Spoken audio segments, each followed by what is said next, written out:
Hey everyone, and welcome back to the Confident Dancer YouTube channel. I have my friend Allie here, who is one of my favorite return guests. Thanks for joining me, So Allie. happy to be here. Woo! We're going to talk about the I mind-body connection, which is such a loaded topic. I know we just filmed a video for your YouTube channel, Allie, and everyone, we'll link it down below so y'all can check out both of our conversations. But I'm very curious to dive into this topic from your perspective as a strength trainer for dancers. So please start out. If anyone does not know who you are, what is it that you do? I do a little bit of everything when it comes to your body. So I was a dancer and I got Mhm. injured, made my way into this arena of strength training, cross training. I'm a gyrotonic instructor, do Nice. strength and conditioning. I work a lot with corrective exercises. So that means when you come in and say my hip flexors feel grippy, then we're using a certain formula and education to say, well, if this is happening, maybe we need to strengthen these things so that this isn't an issue. So I Mhm. get a lot of dancers that feel mild things you don't really think are an injury, but you're just like, this always feels tight or this doesn't want to go. And then I do work with dancers pre and post injury or surgeries. If we know something's coming up, something's happened, then they come in and we work with them, or I work with them to be able to Mhm. go on to that next step, get back into the studio, that kind of stuff. Yes, yes. Oh my gosh. And I can attest you are very legit and know what's up. And everyone I've talked to who has also experienced your work says the same thing, probably verbatim. She's legit. I think that's the word I've heard the most to describe you because I'll take you and it. I, well, we met online, but or through Instagram, but I got to witness your work at the International Adult Ballet Festival Yeah. last summer in Miami. And I went to your, I don't remember what the class was titled, Strength and Conditioning, something like I that. don't remember. It was so many topics. It was wonderful. So Yes. I don't even remember which one you ventured into. Yeah, but I just remember that even after I did like Pilates teacher training and I had been a dancer for a long time, it's easy to kind of think, oh, I know what's up. I know how to warm up. I know how to stretch. Oh, I heard that just Mhm. sitting in a static stretch isn't good. So I know what I'm doing. No, I had never had such a good like long hip flexor feeling as after that I session. And then the thing you're talking about, anyway, I can just go into it about extensions. I think everyone had all these light bulb moments. And so that's how I knew. I figured from hearing you talk, you knew what was up, but that's how I know for sure. That's So awesome. I want to know what were some formative experiences you had in your years as a dancer that really inspired you to do this work? I actually didn't plan to go into this type of work at all. I never had a dancer body. So I always felt like I was working very hard to fight stereotypes and to gain flexibility. And I'm shorter and more muscular and all the things. But there were a few key points I remember. One was that I was in Israel and that was where I actually ended up getting injured. But before that moment, I just had this thought where I was like, I think I want to be a gyrotonic instructor. I had done some gyrotonic work. It had really helped my hips. And I thought this might be something I could look into. Then I got injured and went Mm-hmm. home. And another key moment was realizing that 15 years ago, nobody knew anything for dancers. Like I'm sure there was somebody, and I'm sure there was someone, but we Yeah. didn't have the resources we have now of social media and things being in your face. And then on Mm-hmm. top of it, the amount of messages I get now weekly from young dancers who are in college saying, "I want to go into something like you're doing," is, I mean, I get one a week, and I'm like, this is Yeah. amazing. So in 10 years, we are going to have so many people who work in this field and are really pushing dance medicine in that field. But 15 Mm-hmm. years ago, there wasn't that person. So when I had a labral tear, which is a very common Mm. injury for dancers, and it can be anything from a very small tear to a very big, like we need surgery. Mine was pretty big, but what I kept hearing from the surgeons was movement created this, and movement is gonna create it again. Nobody was Mm. suggesting PT. No one was saying, how do we change this? They just all told me you're gonna have 3 surgeries in 10 years, and you're gonna end with a hip Gosh. replacement by the time you're 30. And I was like, this doesn't make sense. So Wow, that's I decided I encouraging. Right. I think it has changed a little bit, to be fair. But there was that moment where I said, I have to figure out, if I'm going to get surgery, I have to figure out how not to let this happen again. And what that led into was not needing surgery. So would still have a labral tear if you looked on an image. You know, I didn't get it fixed, but I have no pain. And Wow. that was a moment where I thought, I learned over 2 years, like, wow, we can really make a lot of changes that I didn't know were possible for dancers.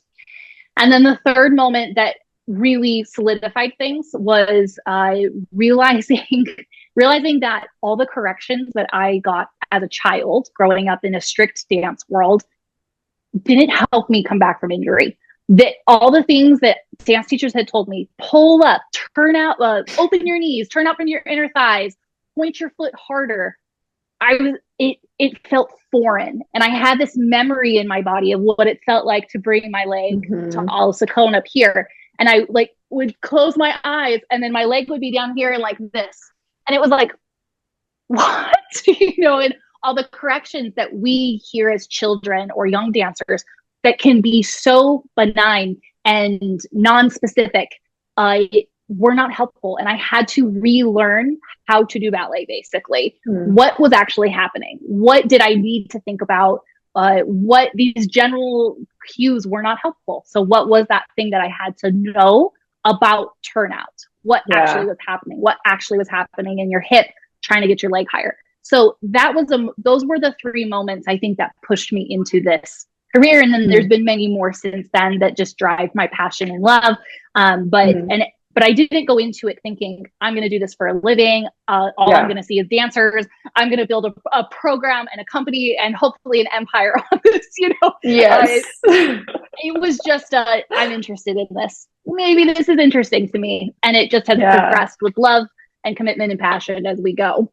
Yes, and it's really the commitment and passion that I definitely feel when I see your content on Instagram, and it only builds the trust I have that like what you're doing, it works, and it's been proven through the evidence of yourself and all the clients you work with. Like, okay, there is an approach that we could take that could give us better results.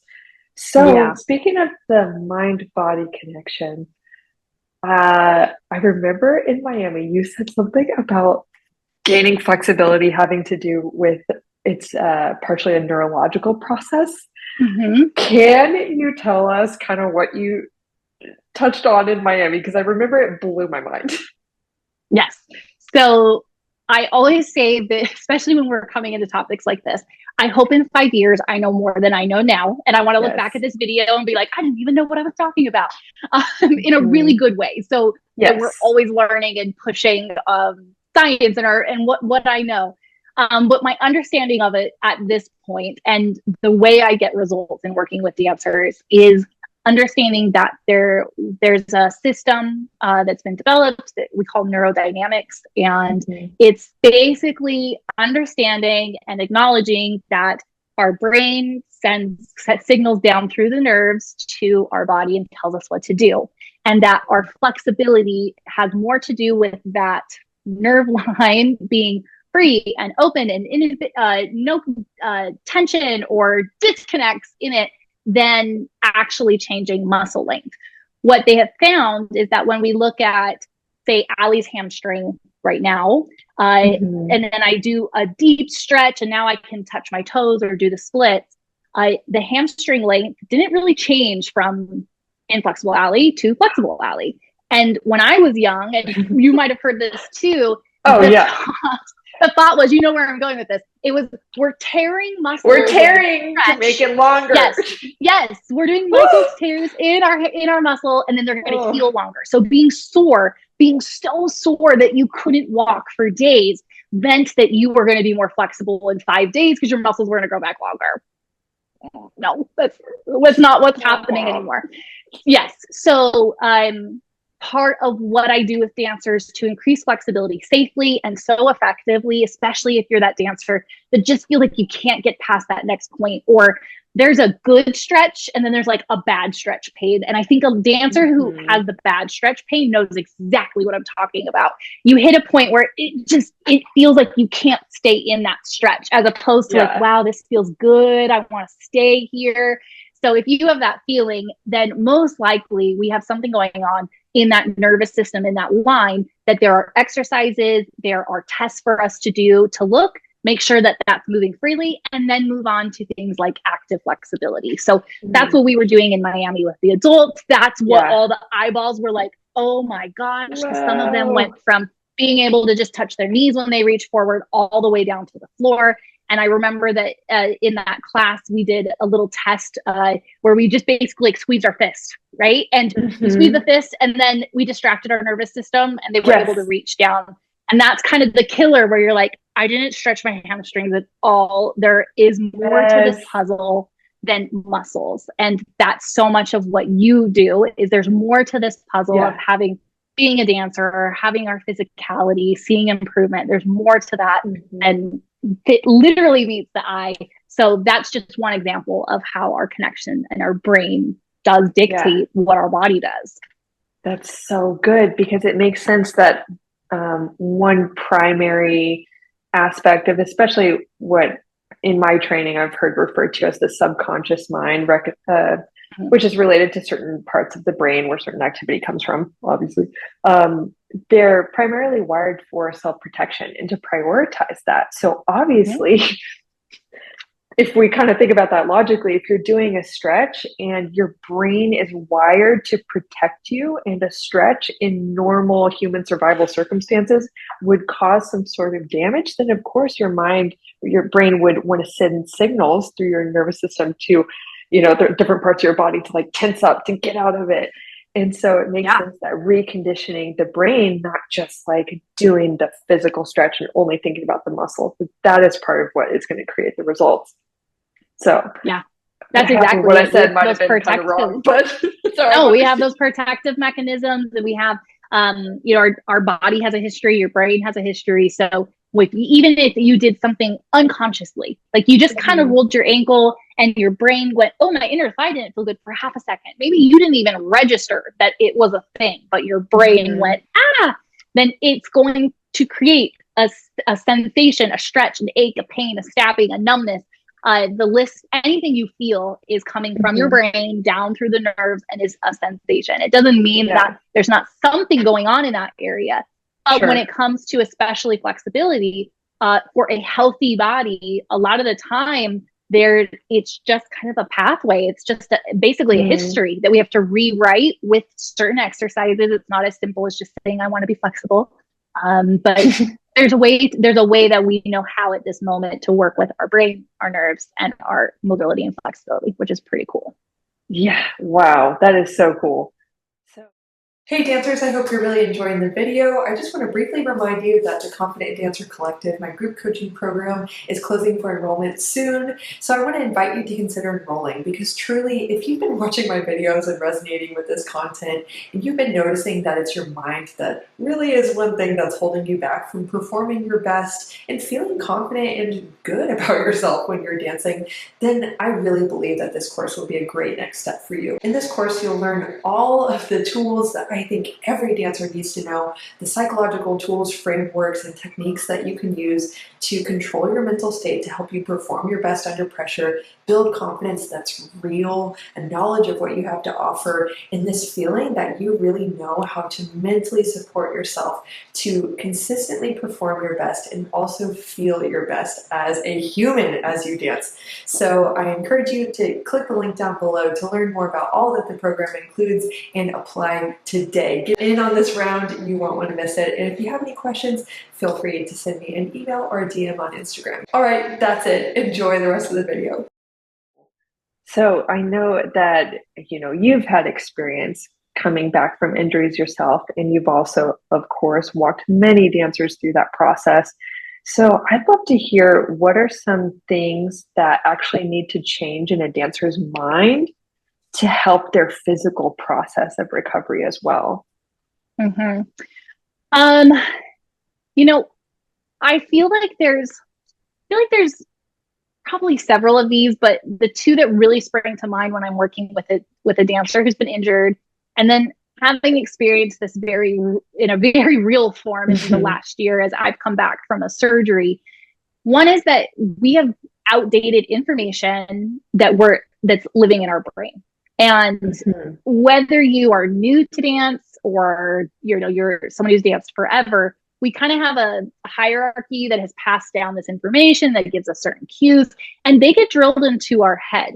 And the reason that I feel like that is a problem is, one, because the information isn't always correct, but two, so much of what we tell dancers in the past is disempowering to them, that they are not strong, that looking strong is a disadvantage to them, that they can't do certain forms of exercise if they're a true dancer. You can't run, you can't bike, you can't lift weights, you can't go for hikes. You can't do these things with your body because you will not be a great dancer if you do them. So we're putting these limitations on dancers by saying your body is so frail that you can't do this long list of things, but you can dance. And but you can spin around on your toes. No problem. Yes, but you should please go ahead and try to put your leg behind your head, bring your back into crazy situation. There is a huge disconnect there. And dance, in my opinion, is the ultimate sport. The thing that you have to do to be a dancer far surpasses any NFL football player. Like, I will argue that to the death. And then you have to be beautiful and artistic and everything on top of it. So this information that we pass down really comes into when dancers come to me. They're afraid to go walk. They're afraid to pick up weights. They're afraid to do anything that's not dancing. And dancing is a very specific thing on our body that as much as I love it, I don't think it's what the body was really meant to do. I don't think the ballet was meant to do ballet in the way that we challenge ranges and the tricks that we ask. We do it and it's amazing, but I don't think that that's what our body was designed to do. So we have so many ways that we can be helping ourselves to do that extraordinary thing that is asked of us when we're dancing. So I actually think that that's one of the biggest things that hinders dancers when they're injured, is that kind of misinformation that comes down the chain. Like believing you can't, so you don't. Yeah. That makes sense. I always say that we can do hard things. And dance is the ultimate show of that. You can do hard things. But I know from my upbringing and from watching dancers, they have a very narrow definition of what hard is. And so if you venture out into other hard things, it's wrong. It could hurt you. It's not going to be, it's not going to be okay. Your brain goes, this is not safe. So kind of broadening that and saying, you can do lots of hard things. You don't have to be excellent at them. You don't have to be professional level at all of these activities. You don't need to go on the craziest hike you've ever done in your life. I'm not expecting that, but you can walk up the hill, so we can do hard things.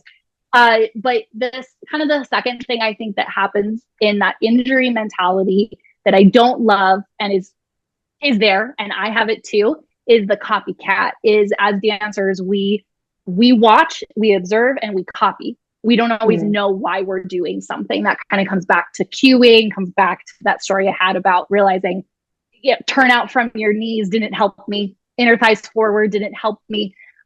So with that copycat mentality, we're not feeling our body. We're not experiencing what's going on. And we're not also giving the opportunity for you to realize, I feel better doing fill in the blank that my teacher said was bad for me, but I actually feel better doing it.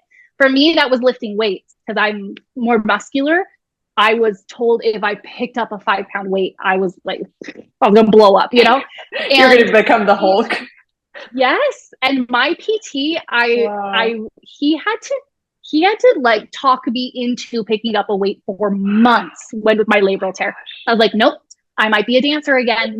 I can't pick up the weight, And finally, I'm sure there was some language in there. It's like, pick up the weight. And then, oh my gosh, my hip felt better than it had ever felt in that one session of lifting a weight in a certain way with corrective exercise. But for 20 years, I had been told that was going to be the death of me as a dancer. And it actually was the thing that got me back to being able to not have surgery, lift my leg, and be back in the studio. So experiencing things, not copycatting things, is a big one when you're injured. You have to experience those things. That is so good. Yeah. And it really does demonstrate that connection between what you expect or what you believe, and how that might inhibit the action you're willing to take to then get the outcome you want to get. And if we're running along with these just outdated programs and belief systems of like, weights are bad, if you do this, you will look like this, dancing or your exercises must be turned out and resemble ballet, or they're not relevant to ballet dancers or any sort of dance that you do.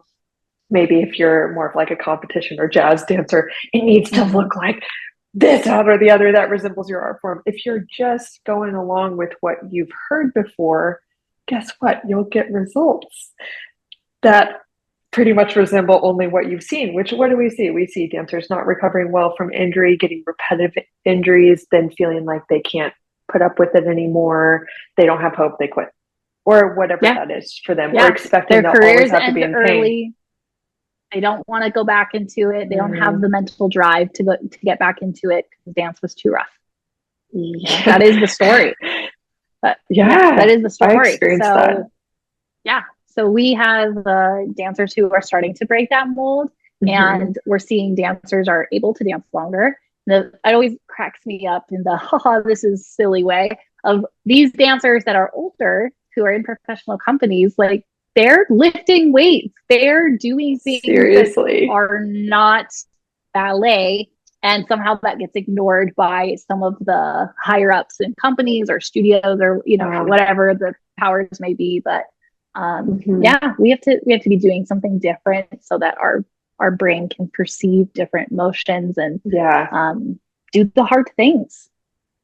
Totally. And I bet, tell me if this is true, this is an assumption on my part, but I'll bet that dancers who work with you and start to see physical changes, that they also have these mental epiphanies like, wow, if I thought I couldn't do that and it turns out I can, or I thought I couldn't be pain-free and it turns out I can, what else can I do in my career or in my actual dancing? Have you seen those sorts of breakthroughs? Yeah. And I mean, really every day, but those big moments for sure.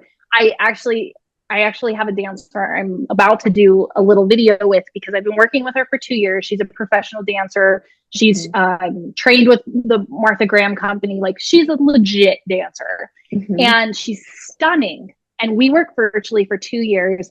And she recently came to California and spent 10 days with me. And she said to me, just kind of off the cuff, Allie, I was told 2-3 years ago, she did like a measuring of her turnout.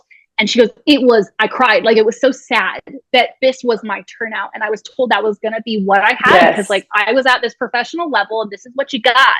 And that's where you are. And now she's at this point where she says, my turnout has changed so much in 2 years. I didn't even know it was possible. And we were working together where it was like, I was like, I think you can go farther. Like, I never say that because I'm all about the control, but she was holding things in so much, probably because she had been told, I don't have this, that when we got in person, it was like, girl, what? Like, what is going on in your legs? And it was the light bulbs, and like, she just kind of stood there like this and was like, holy cow. And this was a professional dancer who's had all the opportunities that we could ask for, as a dancer. And her brain had been telling her that this is what she had. And it wasn't until 2 years after all the work that she was like, oh, I actually have something different. And that we just had to highlight it in a different way. That is so cool. I bet that happens so often, especially because even if as a dancer, you're told like, oh, you can do more, you can do more, you can do more. Again, since our brains are wired for self-protection, I've definitely experienced it myself that I can kind of go like, I'm going to hurt myself if I do that. No, someone else has the bone structure to do that, not me. I have 100% thought that and still probably think things like that from time to time. And when you are not just being told that, but you have the support of a professional and they've seen a lot of cases where dancers have done the impossible, it gives you that feeling of safety. Like, okay, if I'm here with Allie or whoever else I'm working with, and they're holding my leg, or they're at least holding that belief for me, like, no, you can do this, and I'm going to watch you do it right now. That gives people that feeling of safety to believe that the limit they thought was real actually can be surpassed. Yeah. Have you seen that? It's like that sense of safety that helps people Yeah. change. Oh, for sure. I mean, we believe, like, other people believe in us more than ourselves, right? Like, most Oh of the yeah. time that's the case. So having somebody to, as you said, hold that space is totally true. And I think that there's also this side of just not changing your body, and it is changing a belief, but in like the instance of turnout, understanding what needs to happen and Yeah. what we're trying to achieve, not just like take away the 180 degrees to the side, because most of us are not going to achieve that. And when you don't achieve it, it's like, oh, I'm bad at turnout. My leg looks Mm-hmm. stupid in the air, you know? But so Yeah. much of what I do is understanding what anatomy is, but then also what your anatomy is telling us. And then we Mm-hmm. can say, okay, so your leg doesn't open 180 degrees to the side, but look how much rotation it has. So what Mm-hmm. if we access this rotation more? And then you're looking in the mirror and going, that's not my leg. All I see is this beautiful underside. And the wonderful and scary thing about ballet is that it's all a game to the audience. Like, it's all Oh about yeah. what they see, right? And when you realize that, it's not to cheat, but it's like, oh, I don't have to have 180. I have to show the audience what they want to see, basically. Mm. So with the right muscles and then understanding what you have, we can tell our body and our brain a different story, because you can look in the mirror and say, wow, that leg looks turned out, even though it's not Wow. 180 degrees to the side. And then you start to believe something different, and you start to find it every time, and you start to change. And then most of the time, those dancers do end up opening their leg farther to the side, because they, as you Yes. say, like, you believe it. So you just do it. You wear the new leotard, as we were saying. Oh Like, yeah. you feel confident in your new leotard. You feel confident with the line that you see in the mirror. So you Mm-hmm. work harder, you work smarter, you work Oh more, my you do gosh. hard things. Yes. Yes. Exactly. I've seen that so many times because we just decide Mm-hmm. we're bad at something. And so then, since your brain is designed to not only protect you, but also one way it protects you more specifically is preserving your energy by demotivating you from doing things that it thinks are a waste of your time. Interesting. Literally, this is a big way that motivation works, and I know we're limited on time, so I won't go totally into it. But yeah, if people, in a very simplistic way, I can just say, if you don't believe that that a positive result is at least likely, then your brain will be like, oh, not worth Allie's time, not worth Kirsten's time. And so that's why we can also get these thoughts like, yeah, I just can't do that. I just can't do this. And we're limiting ourselves. But if you actually start to get that carrot pulled out in front of you, and it's like, hey, yeah, but actually you can. Oh, but look at this person who said Yeah. they could. Oh, you actually can. Oh, you can Oh, actually that lift makes weights. You can do this. so much Then you sense. get the motivation.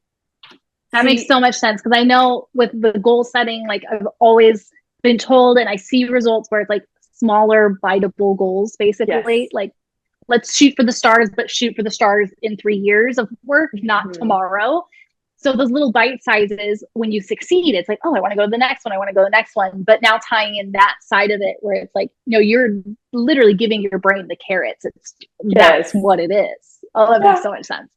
It needs to feel like it's whatever you're doing, especially if it hurts, that it's worth your time. Oh my gosh. And that is why, as we get older or we experience more pain, Yeah. you start to go, is this worth it? Like, and I don't believe that we need to move through pain, but pain is something that is information. And when you know how to view it that way, and you have the Yeah. tools to take care of it, then it just becomes information. And I think Yeah. that maybe puts it into those little bite-sized little carrot nubs. It's So like, good. okay, I can handle this, instead of, oh my gosh, I'm in pain, the world has ended, because that is how it can feel, right? Oh, Like, yes. how I it lived feels. there for a That's long time. Yes, I'm not exaggerating. I'm not trying to downplay anyone. That is how it Yeah. feels. But when you realize that pain is just information, it's part of our experience, just as much as us being happy or being ticklish or whatever it is, we have pain in our body to tell us something. And when we know how to handle it, then it just becomes a stepping stone, Yes. and it becomes not a big deal. And then you can do hard things. Can we just call this video "Do Hard Things"? Do hard I things. can do hard things.